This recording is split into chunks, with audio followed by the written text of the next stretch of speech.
মুসা আলাইহিস সালাম ফেরাউনের বাবুর্চিকে এক থাপ্পড় মারলেন রেগে মেগে। উনি থাপ্পড় মারছিলেন আদব শিক্ষা দেওয়ার জন্য, কিন্তু বেচারা সাথে সাথে মরে গেছে। উনি মারছিলেন আদব শিখানোর জন্য, বেচারা যে মরে যাবে মুসা আলাইহিস সালাম জানতেন না। এখন দেখে সব গুনাহ, এটা তো মরে গেছে, অক্কা পাইছে। উনি দিলেন দৌড়। মুসা আলাইহিস সালাম দৌড়াতে দৌড়াতে প্রাণ ভয়ে চলে গেলেন আরেক সীমান্তে, মিশর ছেড়ে আরেক এলাকায়।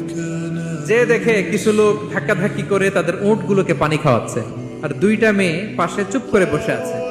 উনি বুঝতে পারলেন মেয়েগুলো এই ইয়াং ছেলেদের সাথে ধাক্কাধাক্কি করে টিকতে পারবে না। উনি এগিয়ে গেলেন, বললেন তোমরা পানি খাওয়াবা উটদেরকে? হ্যাঁ খাও, আসো। উনি উটগুলো নিয়ে সবাইকে সরিয়ে পানি খাইয়ে দিলেন, মেয়েরা চলে গেল। এবার বাবার কাছে যেয়ে বলল, বাবা এমন এক ছেলের সন্ধান পাইছি, ছেলেটা খুব ভালো, আমাদের চেহারার দিকে তাকায় না, মাটির দিকে তাকিয়ে কথা বলে। আজকে এই লোক না থাকলে আমরা আমাদের উটগুলোকে পানি খাওয়াতে পারতাম না। আর ভিনদেশি লোক, আমরা চিনিও না।